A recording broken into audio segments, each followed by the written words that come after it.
2 दिन पहले हमने आपको मुंबई की एक कहानी दिखाई थी। एक लड़की को सोसाइटी से इसलिए निकाल दिया जाता है क्योंकि वो मुसलमान थी। पूरे हिंदुस्तान में हंगामा मच गया था। लेकिन आज जो कहानी हम दिखाने जा रहे हैं उसे देखने के बाद आपको लगेगा कि उस लड़की की कहानी तो कुछ भी नहीं थी। दिल्ली से सिर्फ 60 किलोमीटर दूर हरियाणा के वल्लभगढ़ में सैकड़ों मुसलमानों को अपना घर, अपना गांव छोड़ने पर मजबूर कर दिया गया है। उनके घर जला दिए गए हैं, उनकी दुकानें लूट ली गई हैं और सरकार चुपचाप ये तमाशा देख रही है। अब 150 से ज्यादा मुसलमान परिवार डर के मारे वल्लभगढ़ थाने में पड़े हुए हैं।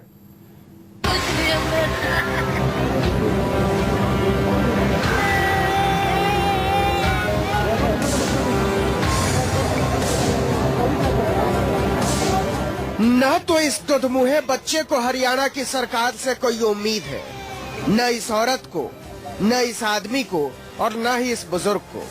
मनोहर लाल खट्टर की सरकार को वल्लभगढ़ के अटाली गांव के कोई 150 मुसलमान परिवारों की घर निकासी से कोई मतलब नहीं। दहशत ऐसी है कि एक भी आदमी घर जाने को तैयार नहीं है।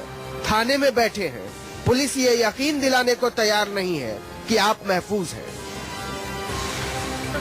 जब हमारी मांग पूरी होगी तो देखो चले भी जाने कुछ भी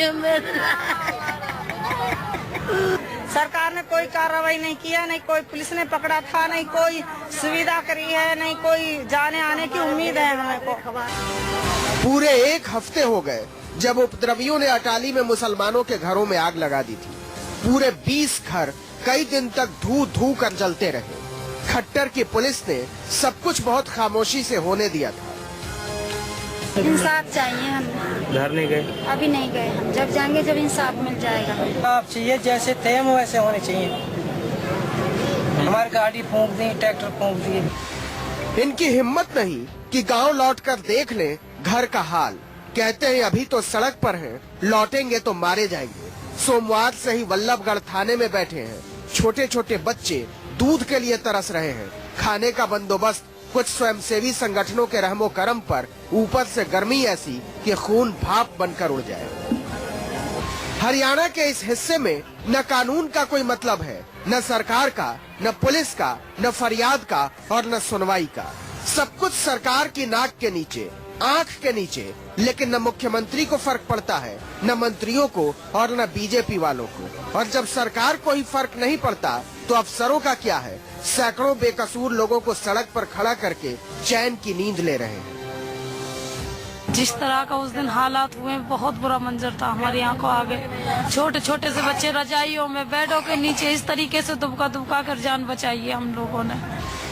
हरियाणा की बीजेपी सरकार सैकड़ों मुसलमानों के घरों को जला दिए जाने, उन्हें बेघर कर दिए जाने, उन्हें दहशत में रखे जाने को लेकर कितनी संवेदनशील है। उन्हें दहशत में रखे जाने को लेकर कितनी संवेदनशील है, इसका अंदाजा ऐसे लगाइए कि 2 दिन पहले ही मुख्यमंत्री एक बिजली घर का उद्घाटन करने वल्लभगढ़ आए थे, लेकिन उजड़े हुए लोगों से मिलने तक नहीं गए। ऐसा नहीं है कि पुलिस को कुछ पता नहीं था।